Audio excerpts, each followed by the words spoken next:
मुख्यमंत्री कौन बनेगा ये तो अभी नहीं बता सकते, लेकिन जो भी आदमी बनेगा वो जन स्वराज का मुख्यमंत्री बनेगा। जन स्वराज का बनेगा जी।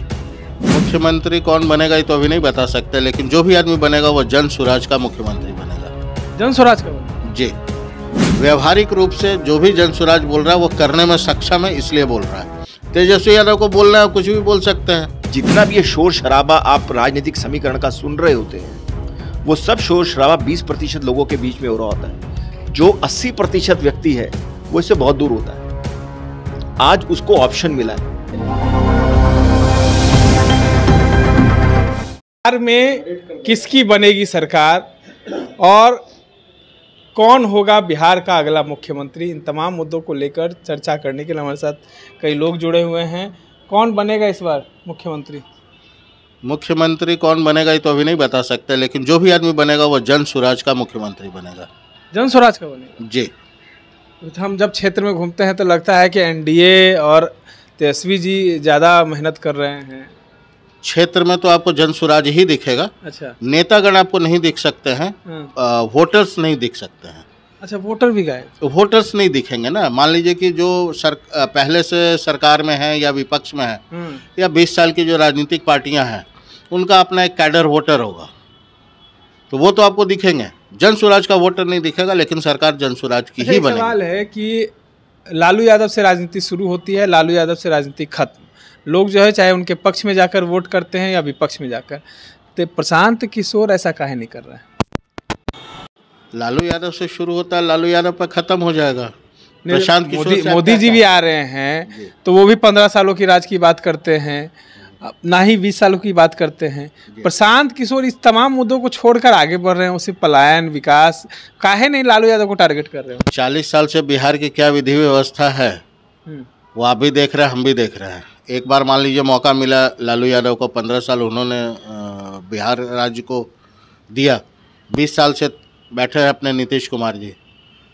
इस पूरे राज्य को 40 साल में कहाँ ले गए ये दोनों मिल करके, ये तो पूरा देश देख रहा है कि आज से 40 साल पहले भी हमारा बिहार राज्य गरीबों के पायदान पर सबसे निचले इस पे था, सबसे नीचे था। आज भी सबसे नीचे ही है, सबसे निचले पायदान पर। टारगेट करना चाहिए ना, तब ना सरकार में बने आएंगे। किसको टारगेट? लालू यादव को टारगेट करेंगे तब ना। 15 साल टारगेट क्यों करें? हमारी लड़ाई किसी से थोड़ी है।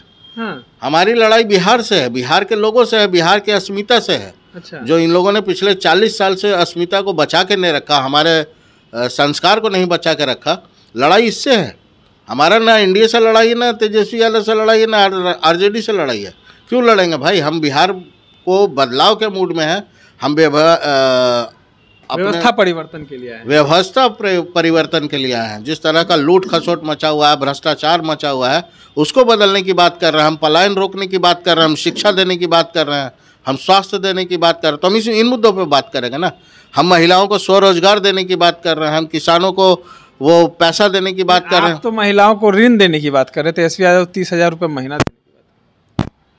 भाई उनके पास कितना पैसा हम नहीं जानते, क्या क्या दे रहे हैं वो। हर घर से भी वो एक लोगों को बोल रहे हैं हम सरकारी नौकरी दे देंगे। उनके पास कहाँ से पैसा आ रहा है पता नहीं। व्यवहारिक रूप से जो भी जन स्वराज बोल रहा है वो करने में सक्षम है, इसलिए बोल रहा है। तेजस्वी यादव को बोलना है, कुछ भी बोल सकते हैं। 9 लाख करोड़ के ऊपर का बजट होता है। अगर वो हर घर के लोगों को एक एक सरकारी नौकरी देते हैं तो 2.5 करोड़ से 3 करोड़ परिवार है बिहार में। 2.5 से 3 करोड़ आपको सरकारी नौकरी देनी पड़ेगी, और 2.5 से 3 करोड़ लोगों को अगर आप सरकारी नौकरी देते हैं तो 9 लाख करोड़ के ऊपर आपको पेमेंट करना होगा। बिहार का कुल बजट 3,17,000 16 लाख करोड़। तेजस्वी यादव कहाँ से देंगे हमको नहीं पता। उनसे एक इंटरव्यू में पूछा गया तो बोलते हैं जो हम देने की बात कर रहे हैं ना, वो आउट ऑफ देने की बात कर रहे हैं। आउट ऑफ बॉक्स अब कहाँ से वो लाएंगे पैसा, ये अपना। आप ही बताइए कि काहे नहीं बिहार में प्रशांत किशोर जो है लालू यादव को टारगेट कर रहे हैं? प्रशांत किशोर जो व्यवस्था परिवर्तन का नया बदलाव लाए हैं, वो एक बिहार को बदलने की राजनीति है। वो पुरानी घसी पिटी राजनीति की केवल जंगल राज को ख़त्म करके मोदी जी ने ऑलरेडी बहुत राजनीति कर ली। पर उसके बाद क्या, पहले चरण में प्रशांत जी ने खुल के बोला। सबसे अच्छी बात प्रशांत जी की है, उनने हर चीज़ को तथ्य के बेस पे रखा है। नीतीश कुमार ने पहले चरण में बहुत अच्छा कार्य किया, पर उसके बाद 10 सालों में एक करप्शन से पूरा घिरा हुआ बिहार है। उसके साथ ही तो प्रशांत भी थे ना। नहीं, प्रशांत जी आप समझिए, सरकार वो तो खुद ही कहते हैं कि नीतीश कुमार ईमानदार हैं, पर उनके नीचे जो पूरा काम करने वाले लोग हैं वो पूरा बिहार को करप्शन से खाए हुए हैं। मतलब आप नीतीश कुमार जी ईमानदार लगने लगे प्रशांत? नहीं, प्रशांत जी ने हमेशा ईमानदार बोला है, as a individual, as a person आप सुनिए उनको। पर उन्होंने ये क्लैरिटी से बोला है कि ये बिहार की 13 करोड़ जनता के बारे में है, केवल एक व्यक्ति के बारे में नहीं है। जो 13 करोड़ बिहार को इस टाइम सॉल्यूशन चाहिए, जो नई राजनीति चाहिए, जो नया बदलाव चाहिए, उसके लिए अथक मेहनत, इतना डीप कमिटमेंट कि अपने सब चीज़ों को छोड़कर, अपने परिवार का त्याग कर कर 3 साल गांव-गांव में लोगों के बीच में जाकर उनके पेन को समझकर, उसकी गहराई को एहसास करके एक नए पूरे राजनीतिक समीकरण को खड़ा करना, उसके पीछे एक जेन्युइनिटी दिखती है, समर्पण दिखता है, राइट। तो इस चीज़ को हर एक बिहारी देख रहा है। तो जो भाई साहब ने बात बोली कि वो आपको वोटर दिखेगा नहीं, वो सबसे बड़ी गहरी बात है। ये बदल के रख देगा। मैं तो कहता हूँ वो 150 की बात करते हैं प्रशांत किशोर जी, मेरे को लगता है 170 से ऊपर आएंगी, क्योंकि जितना भी ये शोर शराबा होता है ना, वो 10 से 20% लोगों के बीच में हो रहा है। 170 से ऊपर क्या सीट्स? जो जितना भी ये शोर शराबा आप राजनीतिक समीकरण का सुन रहे होते हैं, वो सब शोर शराबा 20% लोगों के बीच में हो रहा होता है।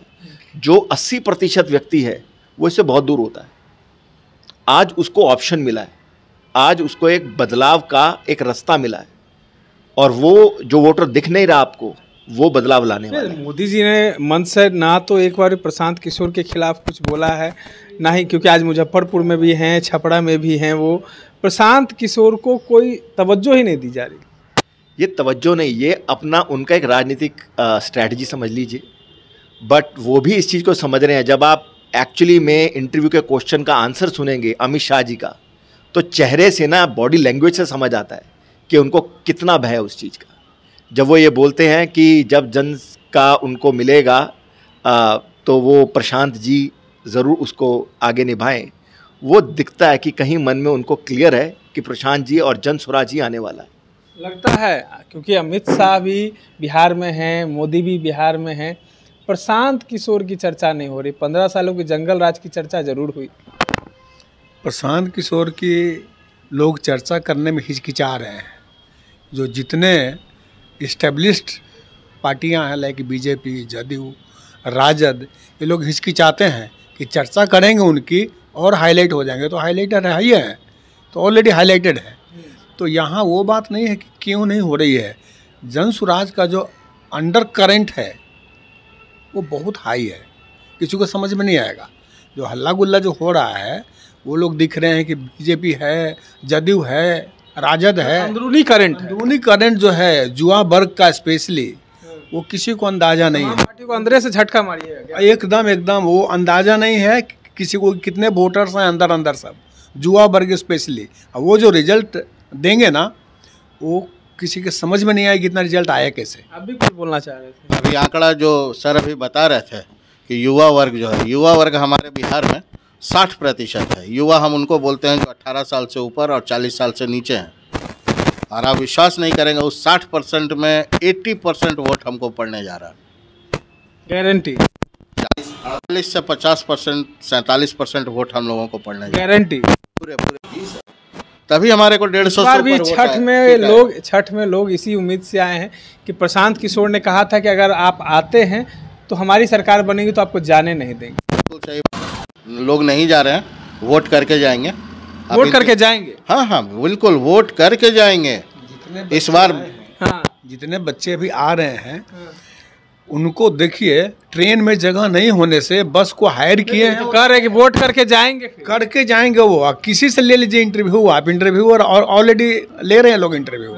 मीडिया वाले हैं वहाँ पे ऑलरेडी, जहाँ लोग उतर रहे हैं, आ रहे हैं। किसी के जुबान से ये नहीं होता है कि मैं बीजेपी को या किसी और दल को वोट के लिए आया हूँ, मैं जन स्वराज के लिए आया हूँ। यहाँ पे एक ही उनकी आवाज़ होती है। और वो जितने यहाँ से बाहर में रोजगार के लिए, मजदूरी के लिए मजबूरी में जा रहे हैं, वो सब हमारे वोटर हैं, जन स्वराज के वोटर हैं। ये समझ पा रहे थे, सुन रहे थे आप? बिल्कुल। और मैंने खुद जो मेरे साथ काम करते रहे हैं, मैंने 5 लोगों से पूछा, सबने जो अंडर करंट क्यों है, अंडर करंट बात करेंगे, पर जब थोड़ा सा खंगालोगे ना आप, तो बोलेंगे यार जनसुराज को वोट देने वाले हैं। 5 में से 4 व्यक्ति ने बोला कि हम जनसुराज को ही वोट देने वाले हैं, राइट। और ये यहाँ तक नहीं, वो कह रहे हैं हम अपने गांव में बात कर रहे हैं, तो वो जो मतलब युवा अपने गांव में समझा रहे हैं, जो युवा और जो बाहर से वापस आ रहे हैं, वो अपना काम छोड़कर उस कमिटमेंट के साथ आ रहे हैं कि वोट डाल के ही जाएंगे। अब ये समझो, जो इस कमिटमेंट से आ रहा है वो अकेला नहीं प्रभावित होगा, वो साथ में 10 लोगों को और प्रभाव करेगा। वोट डालकर क्यों जाएंगे जब प्रशांत ने कहा कि आपको जाने नहीं देंगे? तो वो आप समझिए, काम का जो कमिटमेंट है, जो एक सोच है, वो तो काम दिया ही जाएगा। जैसे सरकार परिवर्तन होगी तो उसके ऊपर काम शुरू होगा, राइट। तो वो क्लियर है। पर जब बंदा बहुत क्लैरिटी से बोल रहा है कि जब वो यहाँ पर वोट डालने ही आया है, तो आप ये मान के चलिए कि वो अकेला नहीं है। जिसके मन में इतनी कमिटमेंट है, वो इस पर्पस के लिए आ रहा है, तो इसका मतलब वो 10 लोगों को प्रभावित करने वाला अपने परिवार में। 70 लाख लोग आए हैं पलायन करके अभी छठ में। इसमें से अगर 5-5 लोग, 4-4 लोग, 3-3 लोगों को भी अगर इन्फ्लुएंस कर पाए तो ये फिगर कहाँ जा रहा है, पहली बात। दूसरी बात, अभी हमने बोला कि 80% हमारा जो यंग जनरेशन है वो देने जा रहा है वोट जनसुराज को। अगर हमारा यंग जनरेशन 60% है और 60% का अगर आप निकालते हैं 80%, तो लगभग 47-48% वोट होता है। ये एक तरफा जनसुराज को पड़ने जा रहा है। आप बोले कि ये वोट करके लौटेंगे क्यों? प्रशांत जी ने मना किया है, बोले यहीं रुकना है। उनको भी पता है कि आज हमारी अगर विधि व्यवस्था बनती है, प्रशांत जी ने ये कहा कि 10 दिन के अंदर हम एक नया मंत्रालय गठित करेंगे, जो पलायन वाले को, जितने भी बाहर के लोग हैं सबको रजिस्टर करेंगे और बाहर नहीं जाने देंगे, उनको काम देंगे। 10 दिन के अंदर मंत्रालय बनेगा, उस पर काम शुरू हो जाएगा और अगले छठ के पहले कोई बाहर नहीं रहेगा, सारे लोगों को यही रोजगार मिलेगा, स्वरोजगार मिलेगा। चलिए, तमाम बातों को सुन रहे थे। इस तरह तमाम अपडेट्स के लिए बने रहे इनसाइडर लाइव के साथ। धन्यवाद।